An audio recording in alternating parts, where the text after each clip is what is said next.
All right, welcome. Welcome to the 5th annual Women's Angel Breakfast by Capital Angel Network and SheBoot in partnership with Invest Ottawa and the National Angel Capital Organization. Woo! I'm Jennifer Francis, the chair of Capital Angel Network, and I'll be one of your hosts today. So I would like to open by acknowledging that the land on which we gather is the traditional unceded territory of the Algonquin Anishinaabe people. We are grateful to have the opportunity to be present in this territory and to come together as a local and a national community, as we do have people online for this event as well.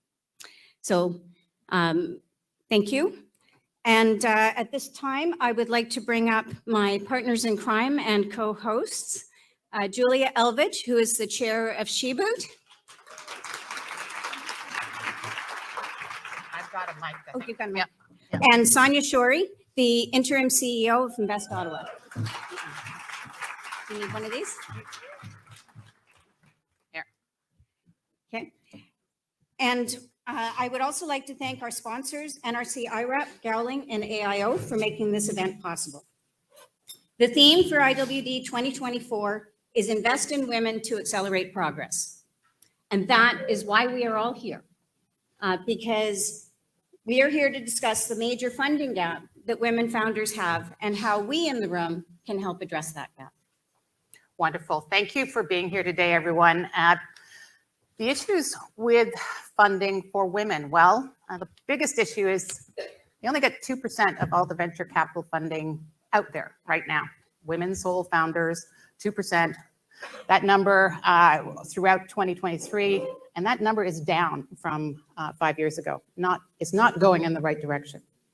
SheBoot was put in place for 2 reasons. One, we wanted to help women tech founders get ready for their first investment raise. And 2, we actually wanted to get more women investing because it makes a difference when they have other women in the room when they're pitching. Women understand a little bit more. And so are very supportive and are great investors to have on their cap table. Yeah, so as Julia said, nationally, only 2% of investment goes to women-led companies. But here in Ottawa, through the initiatives that we've done, we are seeing now with Capital Angel Network, new investments, 20% are women-led companies, and 50% have women on the founding team. And that's thanks to initiatives like this. When I joined Capital Angel Network, I was the 2nd woman into the network. Julia here was the 3rd. Now we're at 30% women, and we're seeing what a difference that makes. That having women on the investor side of the table really makes it easier and better for women on the founder side of the table to raise investment. So we can make a difference. We can make the change that we want. And here at Invest Ottawa, we are privileged to collaborate with Jennifer, with Julia, with SheBoot, with the Capital Angel Network, with NACO, and so many partners and community members that are here today on behalf of our organization and building on the Women Founders and Owners strategy we described yesterday. I can assure you women are incredibly investable, venture backable. They also address many societal and environmental challenges as well, and often pursue through their business, triple bottom line, the opportunity to address UN sustainability goals, and they generate greater returns. So Forbes published an article just this past few weeks that 35% greater return when women leaders are in place, co-founders and executive teams, and that 67% higher in terms of the kind of impact that they're achieving on broader fronts. Those are incredible statistics, and they really do underscore one of the key drivers for why Invest Ottawa, together with SheBoot, with the Capital Angel Network and all of our partners, are so committed to working with all of you and to driving the change that we all need to see and helping women get more capital. Great examples here in Ottawa, and I just want to highlight a few that are part of our Scale Up program, where 77% of the companies that we're serving at that later stage have women executives, C-suite, or co-founders. And they include folks like Wellbe, Hyperion Global, Learn Experts, Advanced Symbolics, The Grocer. These are amazing companies that have raised in our region that have women at the helm as founders or co-founders. Could not be more grateful. So thank you to my co-founders of SheBoot and to our partners. So let's talk some numbers now. first year when we started out in 2020, at the beginning of COVID, we set the goal of getting 10 women investors together to really put some prize money towards SheBoot's first year. We found them. It was hard. Next year we did 20. The year after we did 30. Now each year we bring together 30 women investors with $10,000 each to put together $300,000 worth of prize money every single year.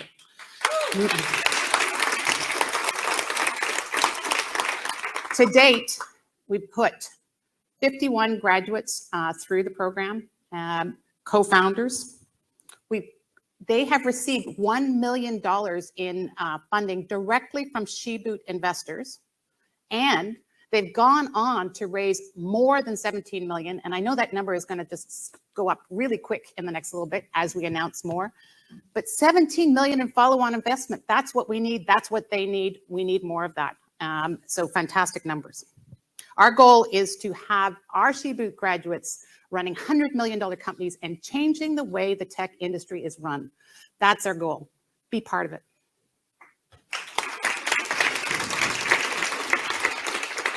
Please join us, get involved. There are so many different ways to support in this community through the Capital Angel Network, through SheBoot, through Invest Ottawa. If you have any questions, we are here and we are just very grateful. Thank you all for taking the time to join us. So I just want to conclude, Ottawa is meeting the moment. We're demonstrating what can be. And it's wonderful to see you all here today to learn more about what you can do and how you can get involved. And I want to welcome you all to the event and bring up Kathy Griffiths to introduce our panel.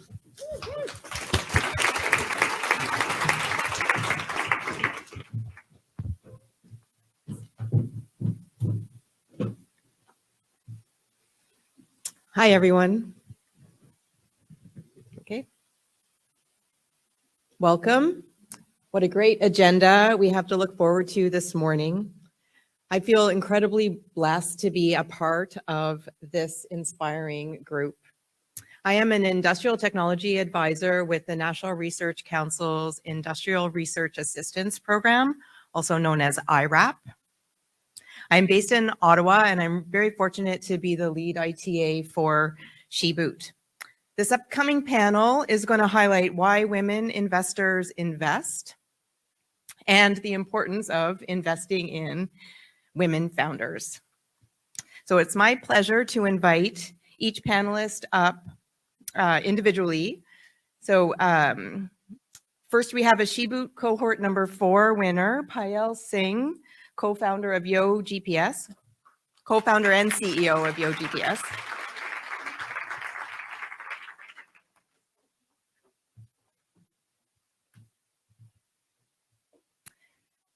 Next up, Sarah Sedgman, founder and CEO of Learn Experts. Good to see you, Sarah. Now I'd like to welcome up Shelina Lalji, angel investor, entrepreneur, founder and CEO, SLPC, and master franchise owner of Points.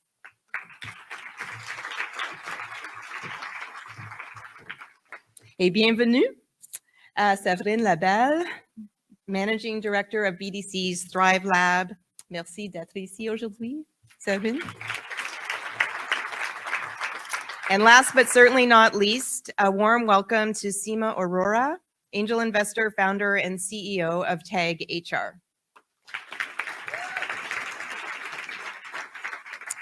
And Julia is going to come up to moderate the panel. Have a wonderful discussion.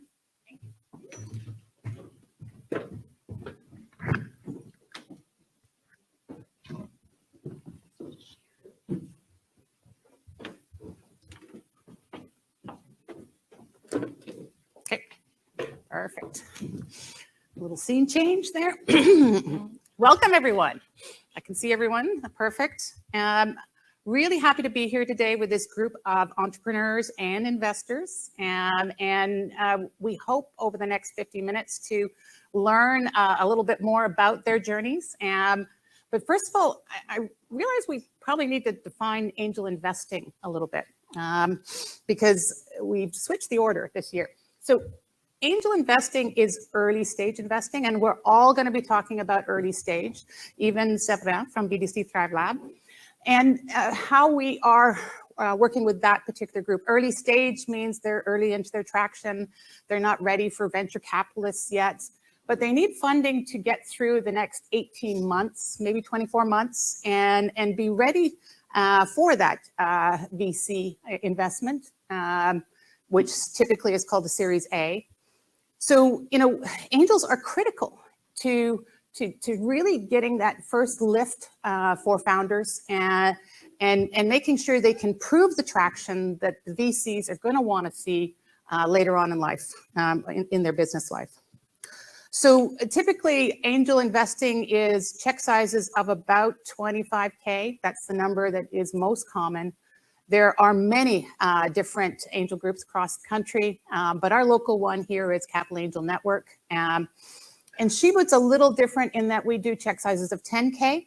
And we chose that because it is a good introduction into angel investing, and we want to make it easy to make that move into it. But I am a member of Capital Angel Network and have been since late 2018. I've invested in 25 different companies along the way, and I really have a lot of joy associated with it.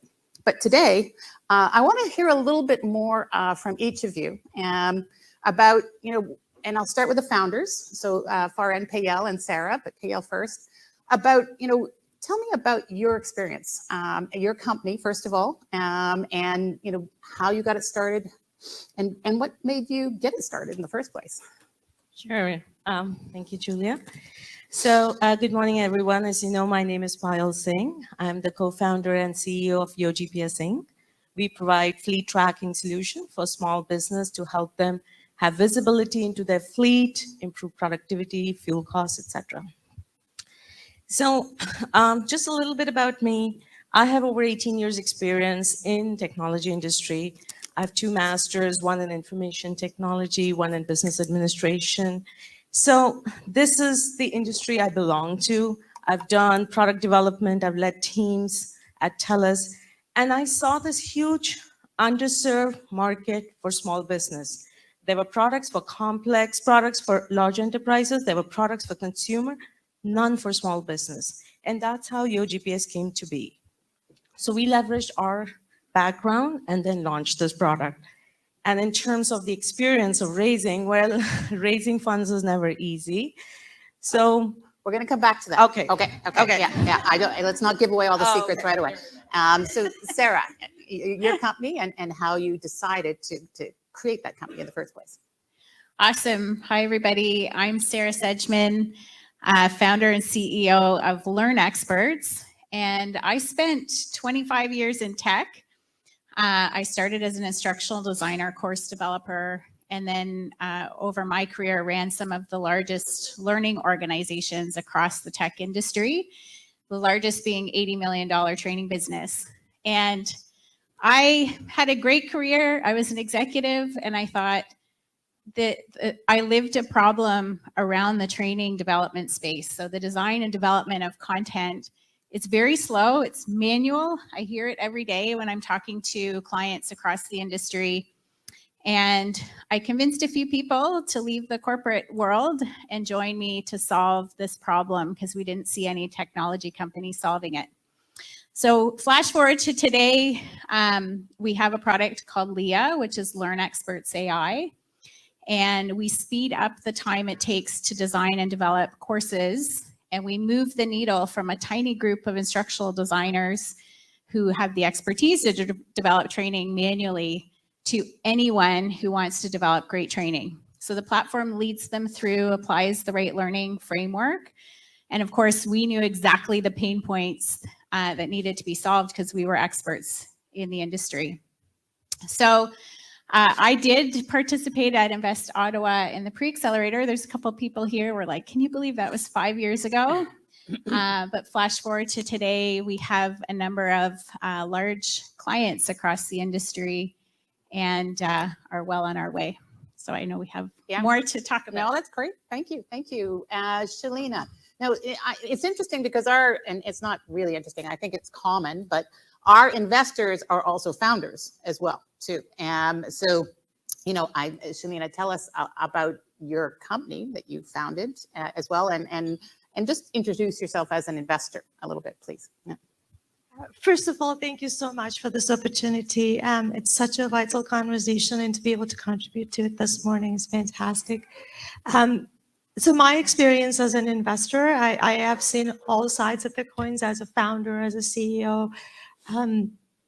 But one thing I noticed across that was constant in any role was that the barrier the women faced in actually getting the capital. And so that's how my journey started into wanting to invest.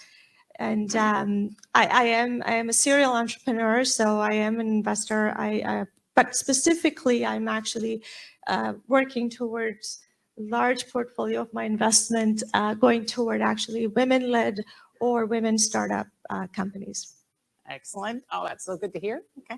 Sevrine, I'm going to have you go next, but Sevrine's coming from a different background. And maybe you could talk to us about how you got, first of all, to BDC Thrive Lab, and then about BDC Thrive Lab. Yeah, I have one. Thank you for having me here. Oh, wonderful. So I come from, I would say, more of the lending finance. Before joining BDC a year ago, I was the CEO of a Quebec-based organization called Evolve Financing, which was providing loans and support to underrepresented entrepreneurs, mainly women, but also newcomers, people of color, even indigenous communities, all across the region. We had 17 offices, 80 people working. And I've been, in this space for many, many years now, helping entrepreneurs. And after building that, growing that organization, and we raised our last fund that we raised was a $60 million fund that I raised. So I know what it is to fundraise money, although I'm not a founder. BDC approached me to put in place that new lab within BDC Capital with that goal of breaking down barriers to helping women access capital. And when I looked at the stats, the ones that you just said, I said, okay, like lending money was already a challenge. Investing is a whole other level of challenge. So I decided to join the team, and I think it was really intentional for BDC to get someone outside of the VC world in order to bring maybe another vision on how is it that we can, get the capital flowing and get it into the end of the women. Well, and you're really early stage, which is wonderful to Exactly. see too, right? We haven't seen that, and that's fantastic to finally see a fund focused on that early stage group. I'm gonna let you talk more about BDC Thrive, but I'm gonna let Seema do a quick introduction as well, and tag HR and your investment. So Seema Aurora at co-founder and CEO of a number of different companies, and over a 30-year career of creating a number of different companies, bootstrapped for the most part, and looking for funding at a later stage through different banking institutions. I just know how difficult it was to put out the story, to make sure that there's a positive track record. So wherever possible, I think that recognizing that women founders have their own set of challenges, I think the opportunity to get involved with SheBoot and CAN and through Invest Ottawa, meeting other founders. Obviously, I have a penchant for women founders, and I think any kind of support that we can offer that is both in terms of financial as well as supporting them along the way, it really goes a long way. And I think particularly with the stats that were presented today, the ROIs, we women just take our work so seriously that for us to do a good job and come up with a positive outcome for whoever's investing is so very important. So I really appreciate the opportunities along the way, and then especially as an investor now. Excellent. Thank you, Seema. So let's find out more about this fundraising journeys. And Sarah, talk to me a little bit. Yeah, I know I'm throwing you off. I'm trying to shake things up. I was sure you were going to say Payal. Yeah, no, tell us about your fundraising journey and where you are, currently and where you were, a while back. Yeah, so for me, I set out to solve a business problem that I lived. We were convinced that we could do better than any technology company in the industry at solving the problem. And I really didn't have an idea of what I was about to do over the next 5 years. So I came to meet with Invest Ottawa, Michelle and Nick, and I said, hey, what does Invest Ottawa do for entrepreneurs? And they said, you have to join this program. So that's where I met Julia, actually. I still remember that first meeting. Can I say what you said? What did I say? You said, am I crazy? I'm gonna... Yeah, I kind of remember, like, should I be doing this? And of course, Julia encouraged me to do it. And so we set out to bootstrap. So thinking about the journey towards fundraise, for better or for worse, some people along the way said, hey, if you can get your company to a certain place without fundraising, the market will go crazy for you and you'll be able to fundraise so much money. I quickly figured out bootstrapping is very slow if you want to go fast building a company, and I wanted to go fast. So in 2020, we built a prototype.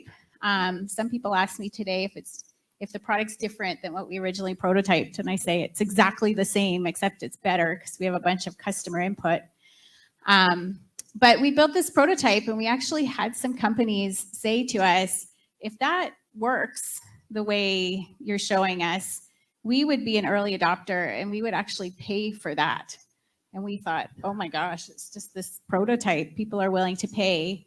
And that's when I said to myself, I think we better fundraise so we can go faster. So I didn't know what to do. I had never fundraised before. And there's 3 people here who really helped me, Julia, Jennifer, and Sandra. And I called them and I said, I think I'm going to fundraise, but I have no idea what to do. So this was before SheBoot. They took me through SheBoot. Maybe you built some of SheBoot. Yeah, probably it helped us flush things out. But I had a crash course in angel investing. Julia and Jennifer and Sandra and a few others connected me into the Capital Angel Network. And flash forward, Nolan, the exec director of the Angel Network, introduced me to a number of different angel networks in Ontario as well. I set out to raise $750K and raised interest levels up to 2 million and stopped at 1.25. But it was all angel investment and then Mars IIF, which is Ontario backed, and was amazing. It was an amazing experience. I kind of learned on the fly. I feel a lot better prepared now. But I had, I think, 15 angels from the Capital Angel Network and 6 women angel investors. So I think that was the highest ever in terms of number of people from Capital Angel Network investing in a company. I remember Nolan saying we have to run the deep dive a little bit differently because we haven't had this many people in the deep dive. I think there was 22 people. Okay. So it was great, and I really felt support from women angels who really helped to be my voice throughout the angel network as well. So flash forward to today, we're raising again, but we'll talk about that later, I think. You just say the whole thing. I want to hear, you're raising what? Oh, okay. So not flash forward. So we're now, over the last couple of years, we raised 1.25 million. I put my own investment on top, which I realized was actually a really important thing if you have the means to do that. For the angel network, they feel that is kind of like an equal investment from the founder. And that helped us to focus on the product. So we really built out the product. We started to build out our customer base. And then last year, May timeframe, we were talked about at a major industry conference in the US. And all of a sudden, one afternoon, my HubSpot went crazy with inbound leads. It's like, holy cow, what's happened? And we ended up going from a small ARR to growing by 412% last year. all founder-led sales, so that's probably why I look a little tired. So and what's now- your ask is what I'm Now asking. it's time to raise again. So I want you to declare your ask. now I am raising 1.5 million in a just early seed stage raise. But I already have commitments from the angel investors last time. So that's why angel investors are awesome. They'll really support you through and come back in. And that'll unlock also some funding from that's earmarked from IRAP. So hopefully we'll get to, maybe we'll oversubscribe this time too. I don't know. Perfect. Okay, Payal, you're much earlier in your race. You just graduated from the 2023 SheBoot cohort. You learned a lot, but now the struggles are happening. Tell us where you are today. Yes. So like I was saying before, fundraising journey is never easy. And to Julia's point, pre-SheBoot, we didn't know what we were doing in terms of raising funds. So it was like a whole new language that you learn. What is a SAFE? What's a convertible note? Knowing your metrics, knowing your forecast. It's the storytelling. So post SheBoot, what changed was it was an enriching experience because there's so much knowledge you get. SheBoot also helps you connect to so many women. So that was the great part. But we are raising our seed round. And to Julia's point, we are early. We launched in 2022 compared to Sarah. And we're raising $500,000 for our seed round. And it is a different environment. So the feedback is grow a little bit more before you come to us. Or this is challenging. Maybe there are competitors that we are, de-risk it for us. So for us, it's a little bit different environment that we're facing. Okay, thank you, Payal. So going back to the investors, and Seema, I'll let you kick this one off. How long have you been investing? What brought you to investing? How did you learn about investing? How are you learning too? Because it's a continuous learning. It is. Yeah. Well, I'm still learning. Yeah, I'm still learning. I think, first of all, the investing aspect, particularly in having a number of different companies, and when they're in the service industry, consulting, staffing, recruiting, that sort of thing, there's also always an opportunity for residual opportunities to invest. And I've always felt that diversification on many levels was really important. So I've actually been investing for almost 20 years.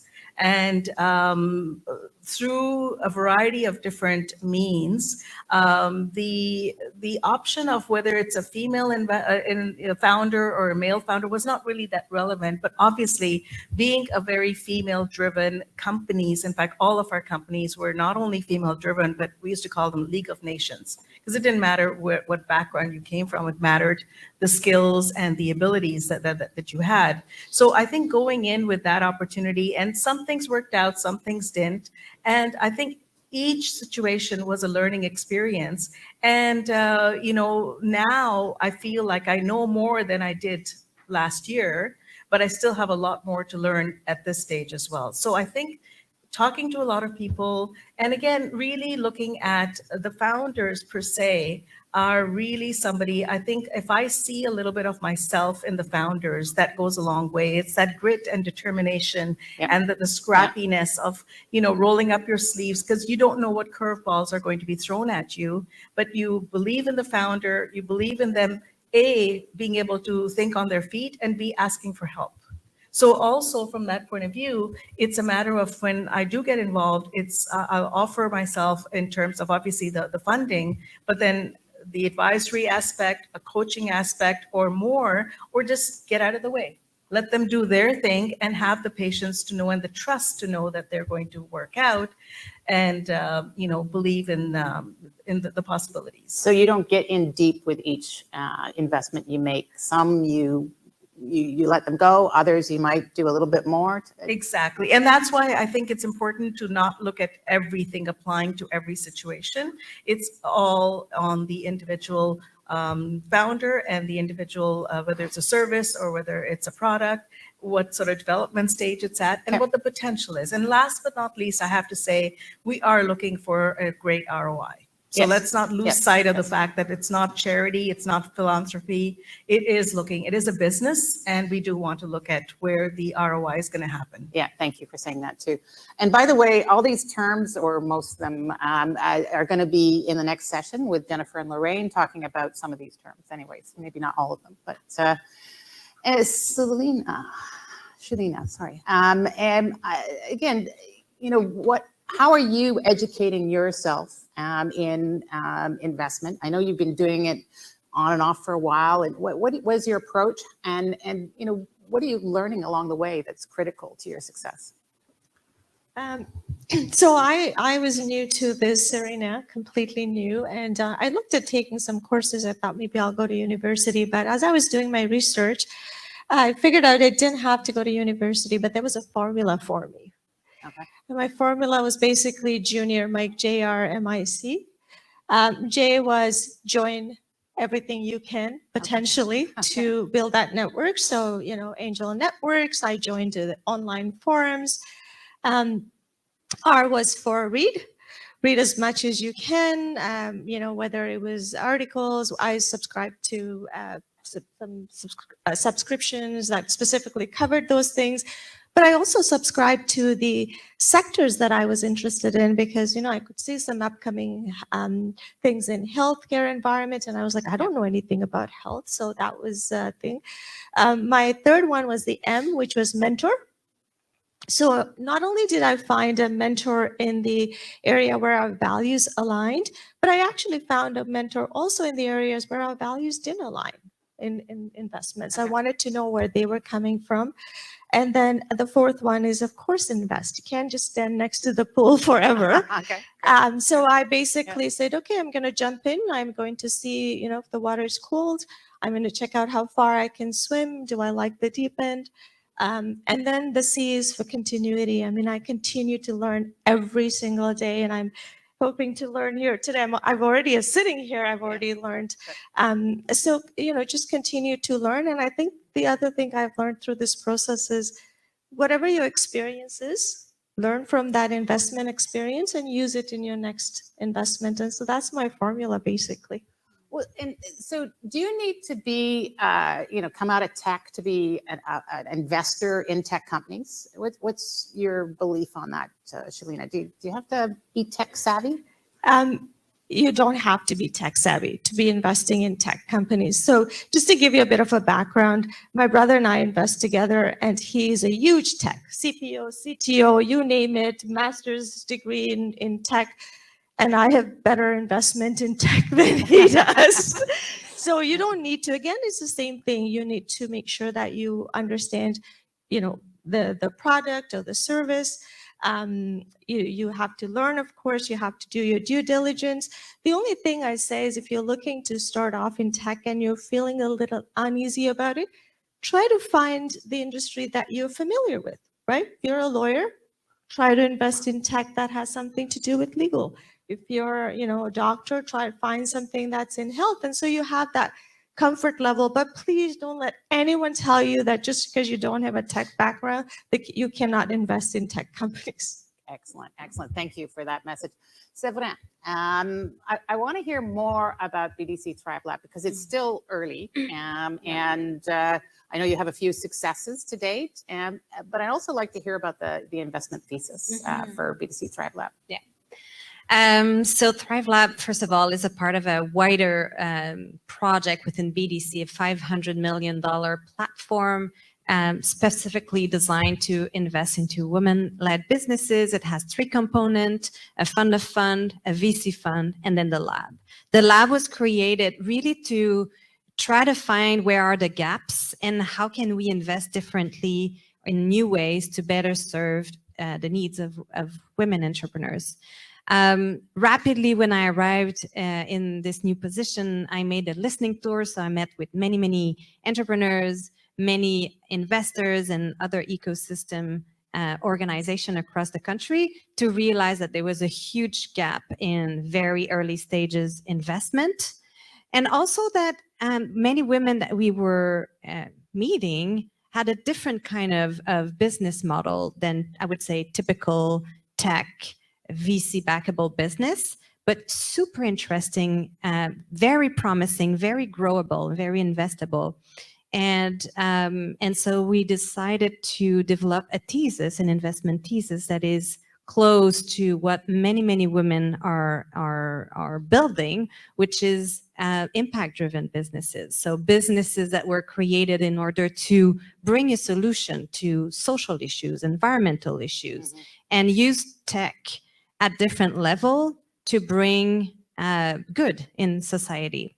59% of all social entrepreneurs identified as women, while only 28% of all entrepreneurs identify as women. So you can already see that there's an over-representation in women in that space, which is good because we definitely need those businesses at this time of history more than ever. And coming from the impact space as well, I really knew that those businesses had a lot of potential to grow and to be successful. And so we decided to invest at very early stages into women-led impact-driven companies. And then we've asked ourselves, so how do we invest then? Okay, so now that we have our thesis, how do we make that capital flowing? And by meeting all of those organizations across Canada, organization like SheBoot, I said, well, we have experts on the field who knows the entrepreneurs, who are there to support them and invest in them, and especially angel groups who are investing right at the early stages. So how can we be useful to those groups in order to leverage their expertise and leverage their financial commitments? So we've decided to create a model where we partner with those organizations, adding capital to their investment. So they're basically 26 partners across the country that kind of act like our team on the ground. Yeah. So they're the ones sourcing, analyzing, and recommending to us which deals we should invest in, and we bring the capital, and they help us managing the whole portfolio. Our goal is to invest in 100 different companies within the next 3 to 4 years. So big portfolio, we definitely need to be working collaboratively to get there. That's fantastic. Yeah. And SheBoot itself, 2/3 of all the founders that have gone through the program are impact companies. They created impact companies. So it is a common theme there as well, too. We have, I know time's a ticking, and I do have a long list of questions, but I'm going to open it up and see if anybody from the audience would like to throw out a question. Or I could ask more questions. There's one there. You see one? Yeah, there's one there. Okay. Oh, it's right in the middle of the poll. Okay. Maureen. Good morning. I have a question for Sevrine. In your introduction, you mentioned that your challenges with selecting companies to invest in versus companies to lend to are different. I assume founders and investors are probably both interested in what your criteria are, each and how they differ. I'm sorry, can you repeat the question? I'm not sure I understood. So you said your criteria and your challenges with choosing companies to invest in are quite different from those for choosing companies to lend to. Yeah. What is the difference? Yes. So when you lend money to a company, well, first of all, you want to make sure that the company already has revenue because you want to have a payback of your loan.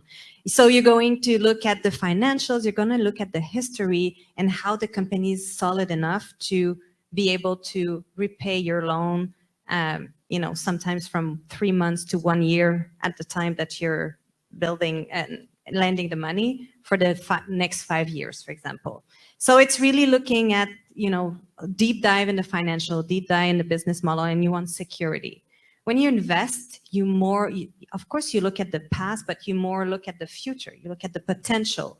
What is it that you believe that company will be able to create in terms of return on investment?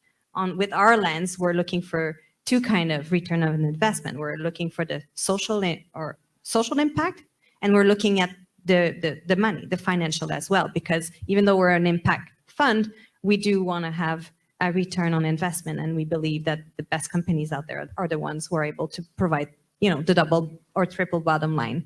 So it's a two different lens, but at the end of the day, I would say what is very similar is how do you pick the best founders and the best team? Because whether you're providing loans or investment, you need to have a strong team in order to deliver the business plan. And so, Perfect. Thank you. Thank you. Rapid fire, because I know we're out of time. I'm going to ask the founders. What do women investors bring to the table for you, and how do you get them more involved? Payal? Sure. So for me, it was confidence.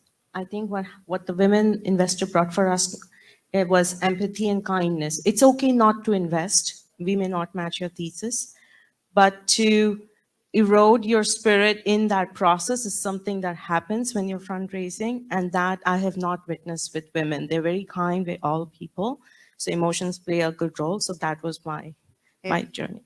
Neat. And Sarah? For me, I think it was having a unique voice at the table within the angel groups. And then that's continued on in this. I just launched this next fundraise 2 weeks ago, and having the women investors do intros for me, especially into women founder funds, has been incredible. The other thing is, it is nice to show up and see some women around the room. It gave me a feeling of comfort that if there's angel investors there, there's successful women, they can really relate to the challenges that I had, just even being a mom and a working mom, but also raising funding. So for me, it was comfort as well.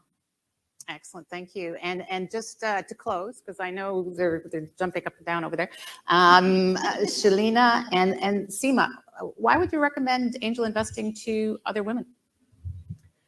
Seema said earlier, at the end of the day, it is ROR. So of course, to expand your portfolio, from outside of the traditional stocks and bonds and real estate.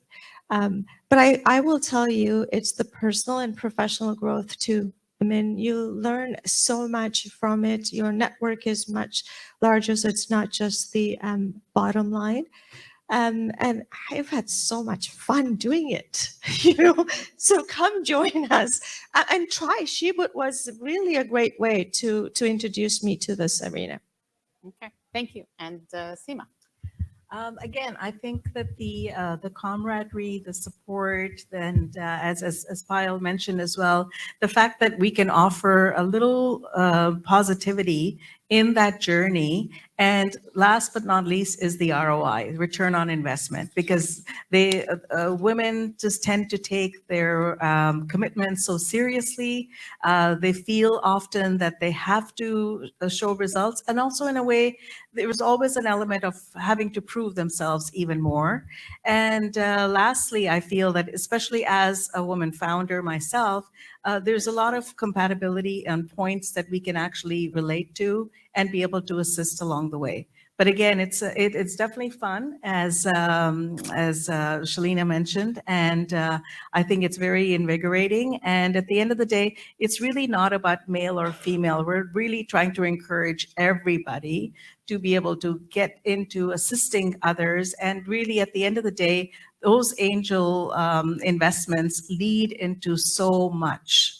So the journey and being able to be involved at that early stage is really fun, interesting, and a bit of a gamble. Okay, perfect. And Sevrine, finally, why is angel investing so important to the entrepreneurial ecosystem? thank you for asking the question. I think the single best decision we can make collectively in order to create more women-led businesses, more successful businesses that are being led by women, is to have more women angels and women investors in general. Studies around the world are showing that women investors tend to invest more into women-led businesses. So, the ecosystem created here is critical in order to move the needle and be more prosperous as a society. And for me, a big part of it is creating tech companies that I want to work at in the future as well too. And I think women can do that. Thank you so much to this amazing panel.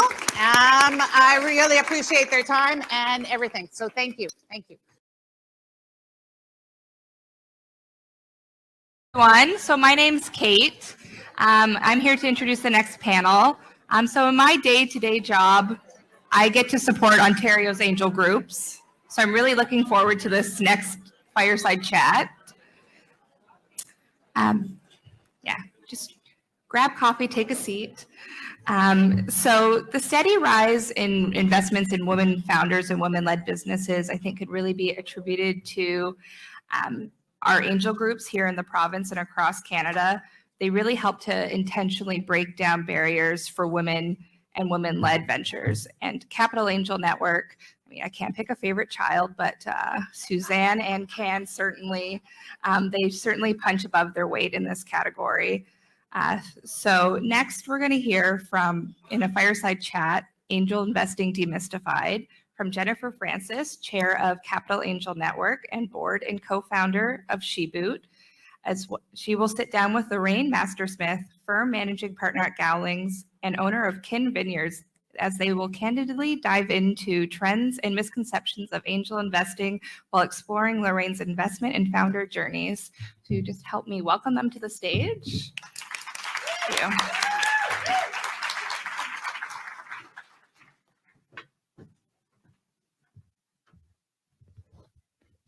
All right. Can everyone hear us? Okay. Hopefully those that needed to be caffeinated are now caffeinated. It's really important for everything not to go totally smoothly at every event. So thank you for joining me, Lorraine. Thank you for having me. We are going to talk a little bit about angel investing demystified. I have a clicker which may make slides appear. I'm getting the 1 minute mark there. It's up there. We're going to talk a little bit about why become an angel, and we're going to have an audience Q&A. So part of the demystification is you asking us questions about things that mystify you. So that's the format we're going to go through. So I just want to start with a couple of things with a clicker that may advance slides. Oh, there we go. Oh, now it advanced too many. So as we said earlier in the intro, the game does need to be changed. The innovation ecosystem is critical to Canada's economy, and we just don't have 100% of our population able to participate equally in this ecosystem.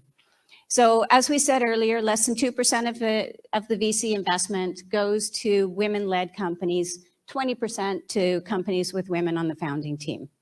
Here in Ottawa, we are now seeing, with all of the initiatives that we've done, 20% of CAN funding going to women-led companies and 50% of CAN funding going to companies with women on a founding team.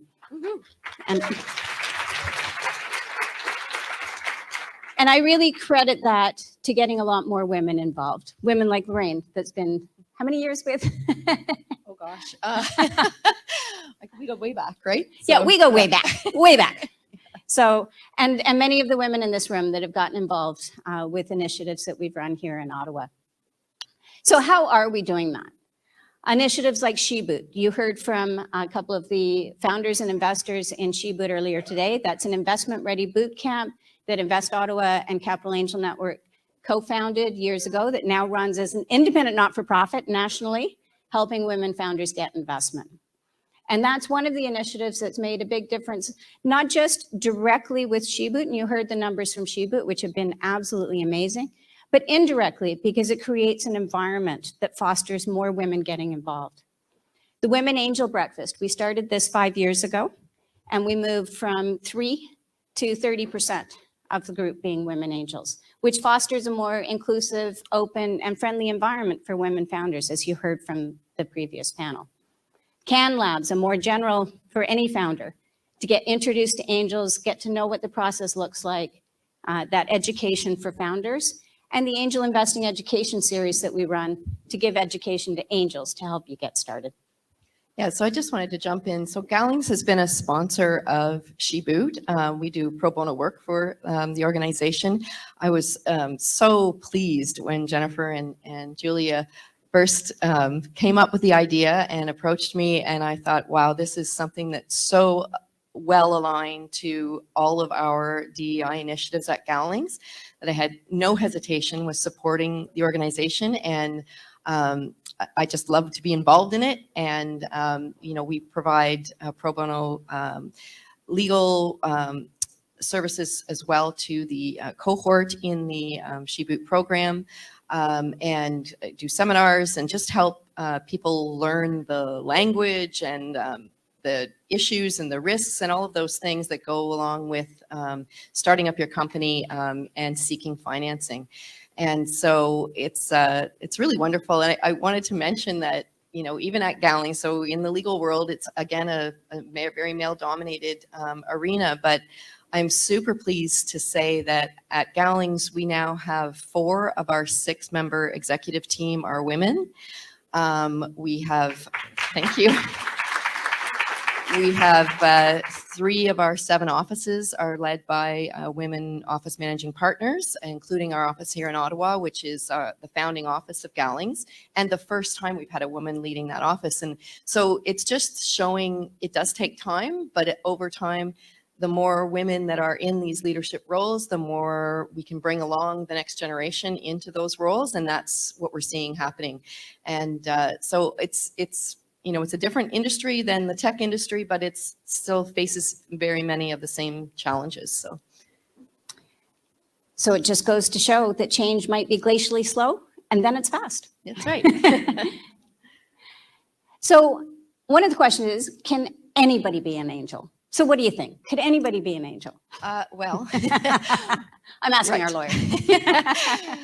So there are certain parameters, and this slide shows you the legal requirements that you need to, the legal tests that you need to be able to satisfy in order to be considered an angel investor.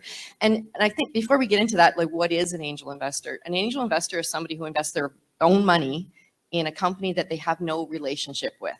So they're not best friends with the founder. They're not there's not a family member that's approached them for money. This is someone who they don't know, who is raising funds, and they are willing to put their own after-tax dollars into this venture. And so knowing that, you need to be able to satisfy some financial tests, because it's a risky investment. And so there is no market for these shares that you're investing in. So there may become a market eventually down the road, but when you're at the time that you're investing as an angel investor, there is no market for these shares. So you're basically putting money in that you have no assurance of getting anything back from, other than the goodwill and good feeling that you're supporting an entrepreneur. So the legal industry, or the regulatory environment, sets up financial tests, and the bar is not actually that high, relatively speaking, to become an angel investor. So either yourself, you would need to have $200,000 of your own income, or $300,000 combined with your spouse. Other tests include investable assets. So that $1 million in investable assets does not include your residence. 5 million total assets would include your residence. So it's different tests depending on what your circumstances are, but you only have to satisfy one of those tests to be an angel investor. And I think that's all I wanted to say about that. Yeah, so they're just trying to make sure that you can still put food on the table and keep a roof over your head as you got involved in angel investing. So why become an angel? You heard a little bit earlier from the panel on the reasons our panelists became angels and investors.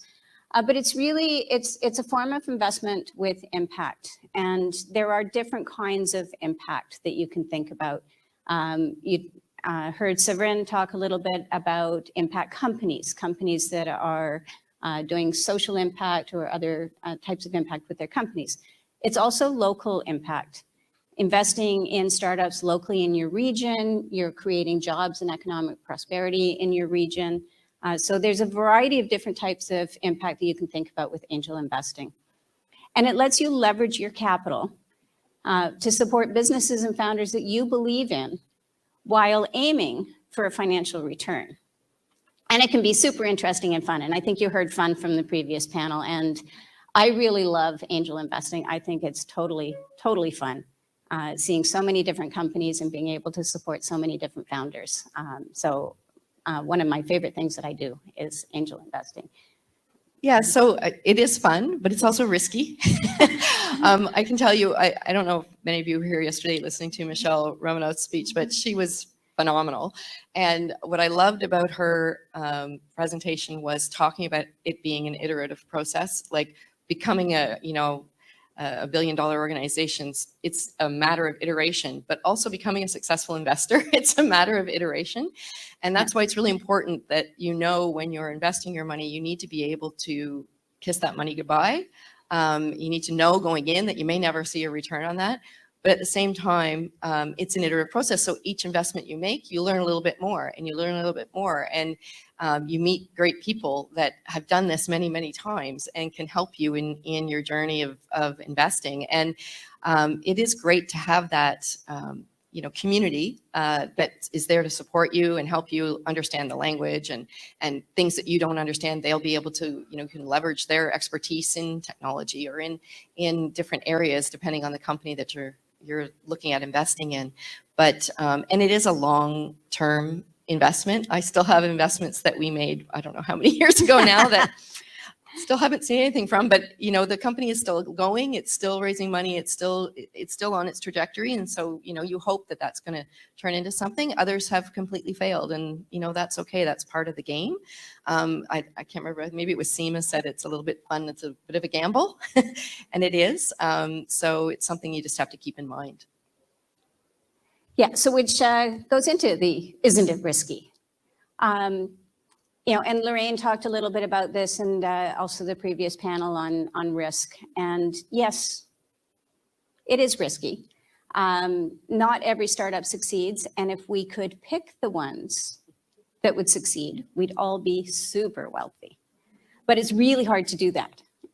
It's hard for angels to do that. It's also hard for VCs to do that. So part of what you do as an angel investor is you build a portfolio. Although if you were in the room with Michelle Romanoff, she said, if you want to be a billionaire, you just place great big bets. Most of us don't do that. We do place smaller bets. And programs like SheBoot are a really good way to get involved because it's $10,000 and it goes into 3 different companies. So right off the bat, you're diversified in your portfolio, which is a good way to get started. And if you build up that portfolio, the average angel in Canada does make positive returns, the majority of angels, because you build up that portfolio and you have some winners and you have some losers. And you're looking at each investment, can it give you that 10x return, which will cover your other investments that may not make it. So you're looking at that portfolio strategy. I also like to think about my own investments. Even when the company doesn't make it, do I feel good about having supported that founder? Do I feel like I made a difference for that founder? I might have created, jobs with my other investors, jobs were created for a year or 2 or more. You've got experience that was developed, your founder became stronger, they're ready to move on to the next thing. So I like to look at them that way. Did I make a difference even when the company didn't make it? And that's important when you're investing, is to like the people and the things that you are investing in, because then you feel better when they don't work out. Because if you get dragged kicking and screaming into something you hated and they fail, it's like, ah.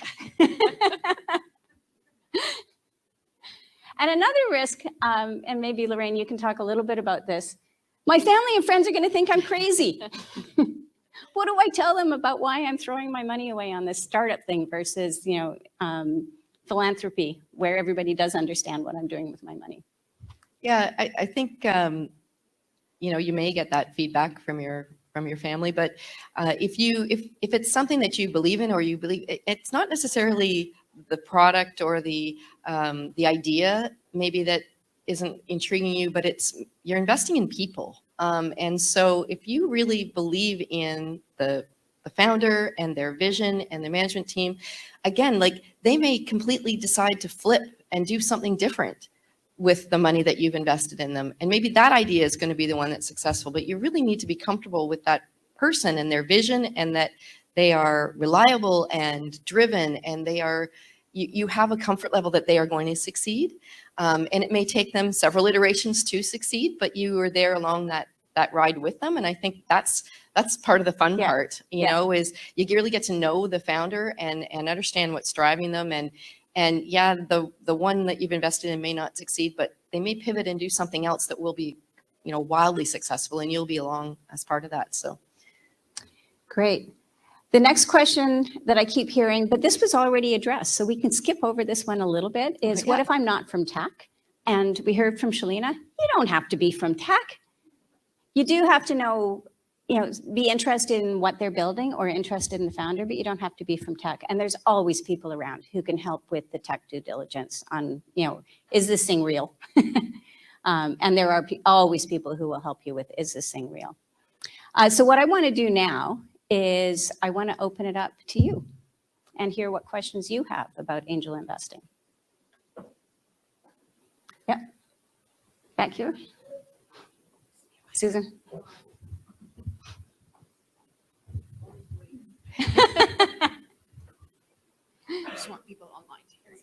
It's actually related to SheBoot's triple bottom line.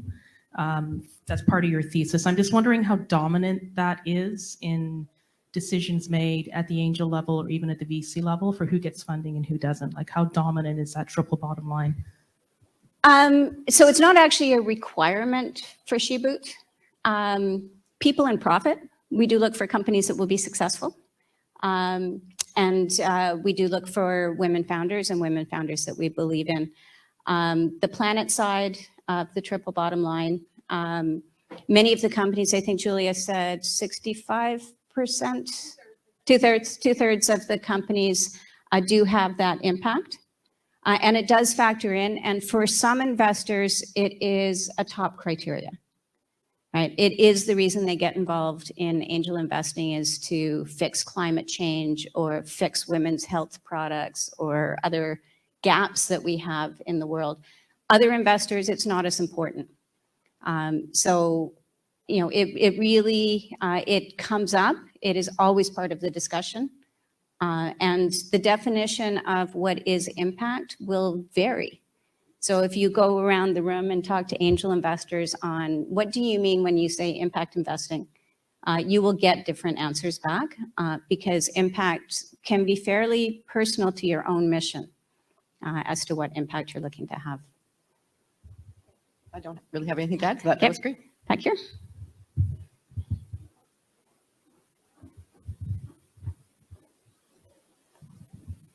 Good morning. Thank you very much for this conversation. I'm Victoria Xu. I'm one of the CAN member and angel investor with SheBoot as well. So actually, but the question I think it's pretty relevant, even I'm a kind of experienced angel investor now, is because of the current capital market, we know it's a significantly harder for startups to raise fund. But numbers shows that angel investment, early stage investment numbers are still good. So just want to hear your insights, your thoughts on this microeconomic trend and what's the impact to being a new angel investor now, or even for experiencing angel investors, should we change our investment strategy because of that?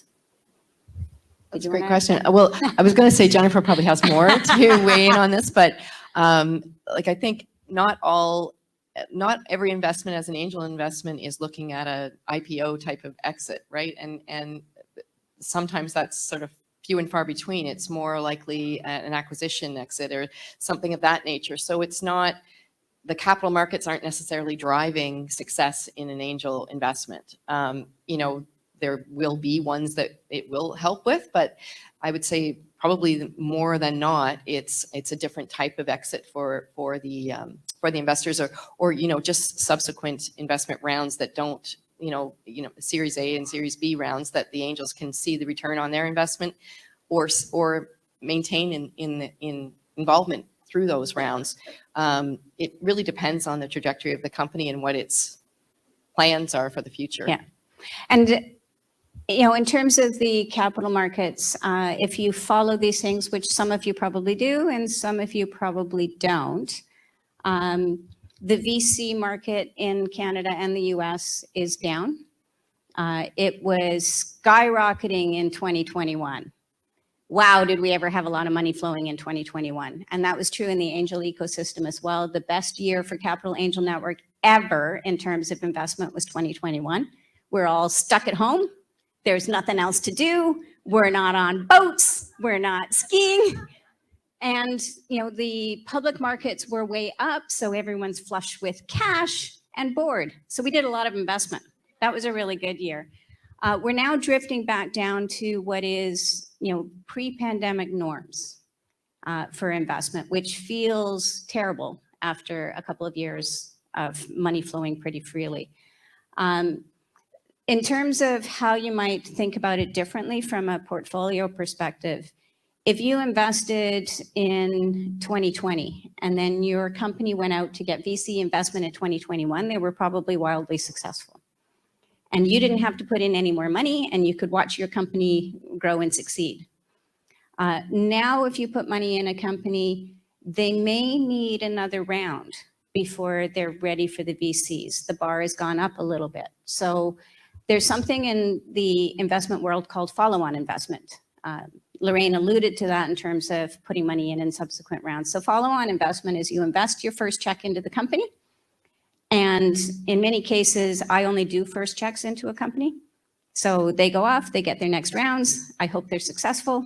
And I put my money into other startups because I love shiny new things. And that's my favorite investment strategy. However, I don't want my shiny new things to fail just because the markets aren't great when their companies are good. So then you want to save back a little bit of money to put into your existing companies so that they can get to the point that they can raise their next round. And that just takes a little bit longer now than it did a couple of years ago. So having that in your portfolio management strategy, that you know that some of your companies will need more angel money before they're going to be able to go out and get institutional. And in Canada, companies get most of their funding from angels when they're pre-revenue. So that angel status, having angels that are active in the ecosystem is critical. That's what most of our startups survive on. And then as they get to accelerate and scale up, that's when they move into institutional, venture capitalist, private equity type money. But the angels, the people in this room, are critical to getting our companies started up. And when it's harder to get that other money, angels need to pony up more to get their companies into revenue and successful. Just to quickly say, because Lorraine mentioned it, there are other kinds of paths that companies take. So many angels look for companies that can get to profitability without VC money. So you're deliberately looking at doing, 1 or 2 or 3 rounds of angel money, which is easier money than venture capital for many founders, and then get your company to profitability, and then look for other ways to get your money back out, like an acquisition or dividends, maybe even. I have a company that's currently paying dividends, which was quite a shock last month. So, another question? Yeah, in the back.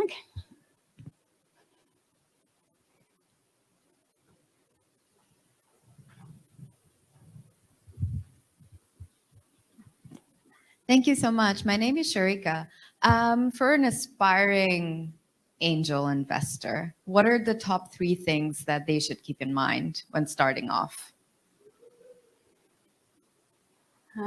I'll give a couple. So the top 3 things, first one would be, my suggestion would be not to go it alone. Join an organization like CAN, where you have a whole plethora of resources at your disposal to help you decide what you would like to invest in. And that, I think, would be number 1. Number 2 would be just ensuring that you are comfortable, that this money you may never see a return on, and you're okay with that. I'm going to leave number 3 for Jennifer and see if she's got another. I would suggest starting with some education if you haven't done it. You can join SheBoot, get education as an investor. Capital Angel Network, we run Angel 101 education sessions. AIO and NACO, that are both here, run education sessions. There's other organizations that you can join. And it just gives you an overview. One thing you'll find if you walk into a room with angel investors is a bunch of terminology gets thrown around. People will talk about safes and notes and DD and deep dives, and you're like, what? I mean, if you're an investor in the public markets, you don't use any of those terms. You might talk about equity, but there's a bunch of other terms that get thrown around. It can feel weird to walk into a room where they're using all these terms, and they will all sound like they've been familiar with them since they were kids. They haven't. They learned them last month. But if you take these courses, then then you can throw around those terms too, or at least understand when they're being thrown around at you, which just makes the mechanics of angel investing much easier. Any other questions from the room? Yep. Thank you. Corinne Bouchard, I'm actually part of SheBoot, so a great introduction into angel investing. Because I have a lot of different investments throughout, traditional investments through SheBoot and looking at angel investing, I'm always a little leery about when is enough, right? And so how do I understand or come up with that investment strategy to say, okay, I've had 4 investments, nothing has been finalized yet. I haven't had a return yet on any of my investments. When do I keep going? How do I feel comfortable with that?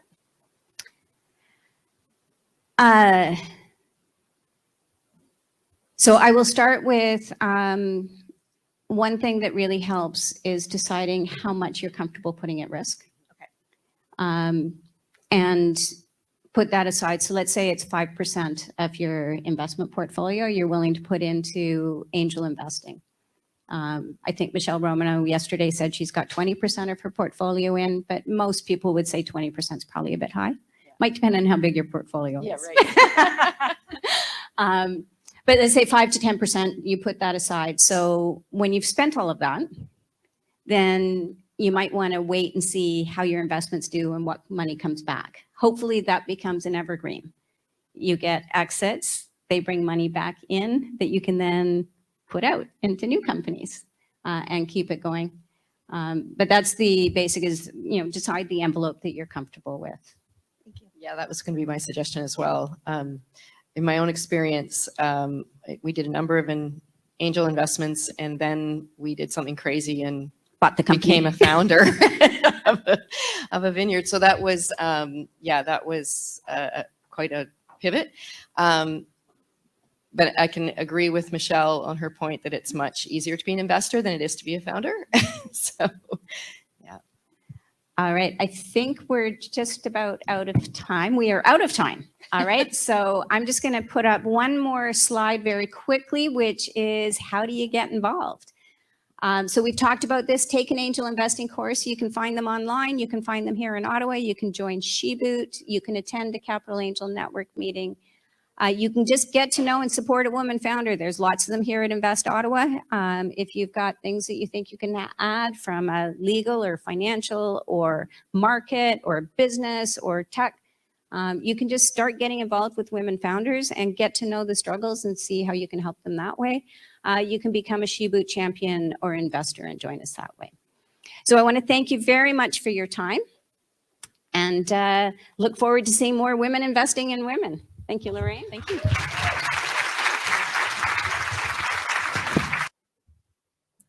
Hello. I'm Jennifer Madigan. I'm Chief Operating Officer at Syntax and a member of the United Way East Ontario Board of Directors. United Way East Ontario breaks down barriers, improves lives, and creates opportunities for tens of thousands of people across Prescott Russell, Ottawa, Lanark County, and Renfrew County. United Way is a unifying force that brings together people, organizations, and resources to understand and tackle tough social issues like poverty, addiction, youth homelessness, and more.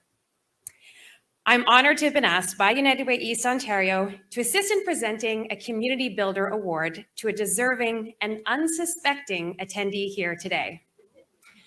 The Community Builder program celebrates people across our region who consistently go the extra mile to ensure the most vulnerable people in their communities get the help they need.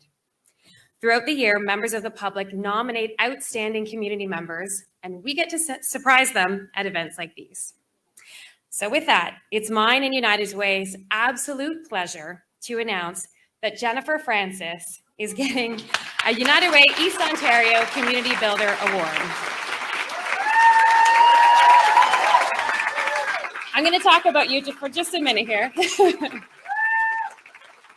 Drawing from her rich experience working in the tech sector, Jennifer passionately advocates and supports women and girls in STEM fields.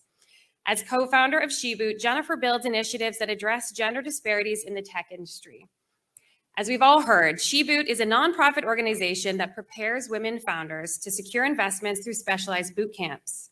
Women who go through the boot camps participate in training, mentorship, and business development opportunities that they might not have had access to otherwise. Since its launch in March 2020, SheBoot has received more than 280 applications from aspiring women tech founders, allocated more than $1 million to support their endeavors, and supported the acceleration of more than $17 million in investments. Jennifer's advocacy for women and girls in STEM extends even further through her involvement in Technovation's annual program. The global program, with a local division, invites female high school students to participate in a 3-month competition while being mentored by top women in tech, Jennifer being one of them. Jennifer has volunteered her time and expertise for 9 years and counting to help young women plan, design, and pitch mobile app startups, inspiring them to explore and excel in the tech industry. Jennifer's a strong believer in making our community a better place through the power of women in philanthropy. As a founding member of Spark, Now Women United, a women's giving initiative run by United Way East Ontario, Jennifer helped bring community-minded women together to connect, collaborate, and create lasting impact in our communities. She remains dedicated to making a tangible difference for women across our region and emphasizes the importance of fostering diversity and inclusion to support women in their lives and careers. Thank you, Jennifer, for truly contributing your time, talent, and treasure to ensure women in our communities feel empowered and valued in their respective spaces. Congratulations.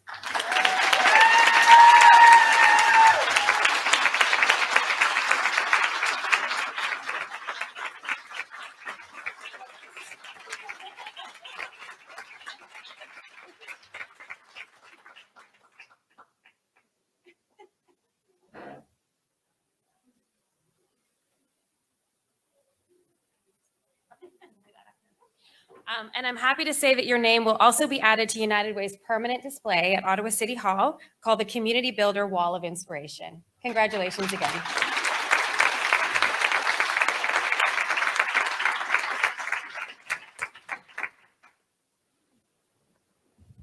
And with that, we want to thank all of you for taking the time to join us. That concludes our event today. Sincere congratulations to Jennifer. Thank you to Julia. Thank you to SheBoot. Thank you to Capital Angel Network, to NACO, to BDC, to NRC IRAP. There's so many important organizations in this room that contribute to this community in so many ways. And thank you to all of you for being here, to all the angels in this audience, to all the founders. Keep striving. We are here to support you, and we can't wait to celebrate your success. Thank you.